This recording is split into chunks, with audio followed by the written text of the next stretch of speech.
Hello everybody, here we are today talking about Marco Rossi and the fact that he's off to a great start to the season for the Minnesota Wild, just getting into all that. So before we get started, please make sure to subscribe if you're new to me or hockey, whatever the case may be.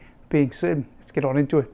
So for those of you that watched yesterday's video, you're probably aware of the fact that the Minnesota Wild have a great young player on their team, that being Kirill Kaprizov. But we're not talking about Kirill in today's video, we're talking about another good young player for Minnesota, that being Marco Rossi. Rossi's career has been very interesting too, as he was taken 9th overall by Minnesota in the draft in 2020 and has had kind of a crazy start to the league, as after he got drafted he had a heart inflammation issue and he was not in the right state to play hockey and is better now. That's a good thing. Obviously, regardless of if he had ever played in the NHL or not, I'm just glad that he's in a better spot. But he, of course, is now playing in the NHL, and his start to the NHL career of his wasn't perfect, as over the course of 2 seasons he played 21 games and had just 1 point in that time. Obviously, people could have been very concerned about where his career was going, considering you take him with a first-round draft pick and you see 1 point in 21 games. But things look good at the start of this year, 13 points in 15 games, and you are probably very excited if you're a Minnesota fan, because if somebody went back 2 years ago and said, yeah, Marco Rossi, who's not looking so hot to kick off his career, is going to be at a 70-point pace, they probably would look back at you and say that they're a little confused, or they might just go out there and give you a big bear hug, knowing that if that's the future, life could probably be good for them. But that's exactly kind of where we're at the moment, where Rossi is doing really well, and fans can be excited, because while we can look at him and see that he's played a lot of minutes with Kirill Kaprizov, we're seeing that in general there are good signs. You know, he's winning off the draw, he is getting a lot of good quality shots, especially in the low slot, and is just in a good spot right now where he's getting a lot of primary assists. And I know people could probably look at him and say, well, is he benefiting from the power play? Not really. I mean, he's just got 1 power play point out of his 13 points to kick off the year, and he's actually getting less power play minutes than he did last season, and is just in a spot where you see a guy that's probably going to be looking like a good even strength player, something we saw last year, as he had 19 goals at even strength last season and looks set to probably crack 20 goals at even strength this year, which is again promising to have a good even strength producer for a team that over the course of the year might face some adversity. If an injury happened to Kaprizov and things weren't working on the power play in general, maybe they would say, how are we going to find goals? Well, Rossi could be one of those answers.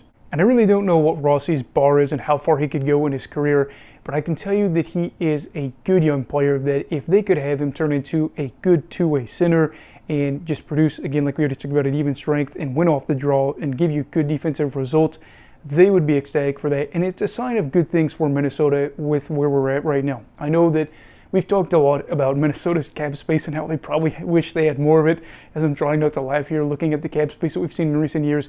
But they are in a situation where 4 of the top 5 scorers are 27 or younger, and 3 of them are 23 or younger. So Marco Rossi happens to be one of that bunch, and they are good knowing that they have him. They've got Matt Boldy, they've got Brock Faber that was second in the Calder last year, and then of course Kirill Kaprizov, that we're going to try to limit to talking about him a little bit in this video. And 3 out of those 4 guys that we just mentioned are signed to deals where they have multiple seasons left on them to play for Minnesota, but one isn't at the moment, and that is Marco Rossi.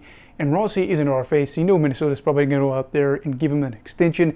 But the question is exactly what can he do to go out there and get more? And I think that it's kind of one of those deals too, where he has the opportunity to go out there and raise the bar, because Minnesota at the moment is going to be a team that looks set to make the playoffs. Rossi's never appeared in the playoffs, and for a Minnesota side that we talked about in yesterday's video, hasn't won a postseason series since 2015. If he could go out and get a really good series going for himself, he could say, I established myself this year, had a 70-point season, and was part of a Wild team that was able to advance for the first time in nearly a decade. I helped put us on the map a little bit, or reestablish ourselves, if you will, all while playing less than 17 minutes a night, which I think is actually kind of one of the ironic things here about it. Would be great. I mean, a guy that is getting about 16 and a half minutes a night, that's not getting a lot of power play time, that isn't getting a lot of time on the PK, and just being able to produce more so on the offensive end, mind you, but in that spot, I think would just be terrific for this team. But it is, of course, one of those deals where you say, we want to be able to sign him to a deal for the future and have one of these younger guys, again, locked up to a deal. But at the same time, you're like, man, what exactly do we do here with a guy that could have a career year after having a career year before this season before? And that's, of course, complicated. And with that, I'll say I really don't know what number would be kind of fair to both sides. I think maybe a prove-it deal wouldn't be a bad deal, as you could have Marco say, again, 40 points on to 70 points on 2 possible playoff results. I feel like I'm worth this much. Minnesota might say, well, of course you feel like you're worth this much, but we feel like you're worth this much, and maybe get like a bridge deal, 3-year deal, something like that to make things happen. Or if you could make the money work, get him to that long-term deal. They recently signed Boldy to an extension. They signed Faber to an extension. They're not, afraid of going out there and signing these long-term extensions. So I don't really think that's an issue. It's just more about figuring out what works best for both sides. And I'm just really excited to see how things will go for this Minnesota team. They still aren't world beaters by any means right now, but they have some of these younger players that are starting to step up and produce. Brock Faber is just eating minutes left and right. If he is that top-pairing defenseman for them, that's great. Matt Boldy looking ever more dangerous, and Rossi having, again, another career year. Good signs for the Wild, but of course, too, I think part of this would be maybe having him pushed away from Kirill a little bit to see what his results would be, because it seems like his shots go down and whatnot. But all around, I just am going to say that we got to talk about Marco Rossi. We have to talk about some of these players that might not put up those numbers that are going to be league leading, but are worthy of being talked about, because anytime you have a younger player that is averaging nearly a point per game, that is 23 years old for a team, maybe he's not the next Jack Hughes, but still, you need to have these guys. And while I don't think that Rossi will ever be, the top tier player for Minnesota, he shouldn't be, you still have to have a good rounded depth, and I just want to see exactly how things work out here. And again, kind of going back to the whole Kaprizov thing, if you have them playing on a line together and you're seeing results, I really don't see an issue here. Two younger guys producing results, could be on long-term deals here soon if Rossi gets a deal done.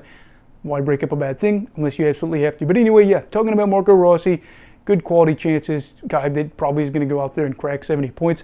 Very exciting stuff. So what are your thoughts on Marco Rossi for this season? Do you think he'll keep things up? Do you think Minnesota will keep up this pace and make the playoffs? Do you think Rossi will go even further? Do you think it'll decline? I want to know all that stuff down below in the comments. Also, please make sure to like this video if you enjoyed it. Subscribe if you're new. Everybody stay safe. Have a great night. And you go love hockey, all right. Goodbye, Brigadiers and Brigadettes. This is your captain signing off. Have a great night.